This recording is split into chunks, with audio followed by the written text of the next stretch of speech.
السلام عليكم البنات ومرحبا بكم في فيديو جديد. في هذا الفيديو ان شاء الله غادي نشوفوا الطريقه ديال الخياطه، كيفاش نخيطوا في الماكينه ديالنا، حيت بزاف ديال البنات كيكونوا مبتدئات وكيكون عندهم مشكل ديال انهم ما كيعرفوش كيفاش يتعاملوا مع آلة الخياطه.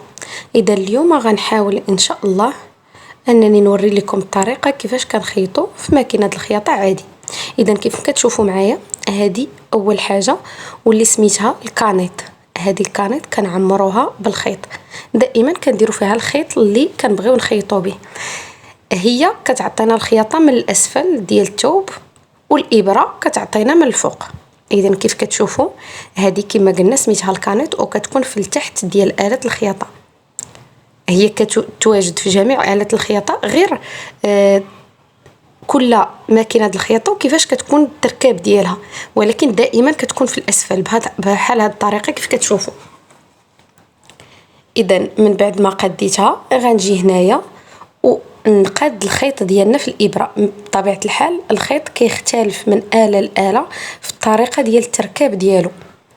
نتوما كتشوفوا الطريقه كيفاش تركبوا الخيط عاديه وكندخلوه في الابره بهذا الشكل هذا كيف كتشوفوا. اذا عندنا خيط لتحت اللي يعطينا من الخياطه من التحت هو اللي في الكانيت، وعندنا الخيط اللي كاين في الابره اللي درناه دابا. اذا غنشدوا هذه القطعه ديال الثوب وغنشوفوا كيفاش نعرفوا نخيطوها. بالنسبه لهاد اليد الاولى كتكون الفوق، كتشد لينا الثوب من الفوق، واليد اليمنى كتكون لتحت. اذا نهبطوا الصباط ديالنا كيف ما كيتسمى ديال آلة الخياطه، وغادي نخيطوا بهذه الطريقه هذه، بحيث هاد اليد اليسرى كتكون كتشد الثوب من الفوق واليد اليمنى كتشد الثوب من الاسفل بهذا الشكل هذا. وحنا كنوركوا على الموتور اولا على الموتور ديال آلة الخياطه اللي كيكون في الرجل ديالنا في الاسفل بهذه الطريقه هذه بشويه. وكنعاودوا ندوروا الثوب ديالنا، دائما كنطلعوا الصباط وكنخليو الابره مفيكسيه في الثوب باش اننا نتحكموا في الثوب. اذا بهذه الطريقه كيف كتشوفوا كنبداو ندوروا الثوب ديالنا بطريقه سهله بسيطه، وحنا كنخيطوا بشويه كيف كتشوفوا معايا.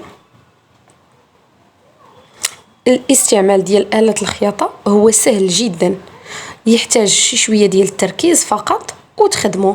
في الاول ضروري ما كيكون شي شويه ديال الخوف وشي شويه ديال ما كتعرفيش كيفاش تخدمي مع الماكينه كيفاش ديري، ولكن من بعد الممارسه ومن بعد التجربه وتبقاي تجربي فيها كل مره، من بعد تلقاي بانها كتخيطي بكل سهوله. كيف كتشوفوا كتبداي تخيطي بكل سهوله، ما كيكونش عندك مشكل نهائيا في آلة الخياطه، سواء كيف ما كانت، سواء كانت آلة خياطه صغيره او كبيره.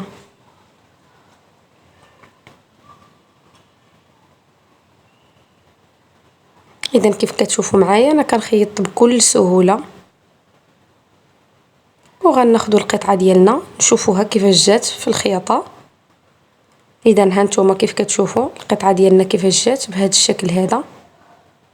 للاسف خيطت بخيط اللي نفس الثوب تقريبا ما كيبانش، كان عليا نخيط بشي لون اللي يكون فاتح باش يبين لكم الخياطه كيفاش جات. هي جات مستقيمه جدا ومقاده.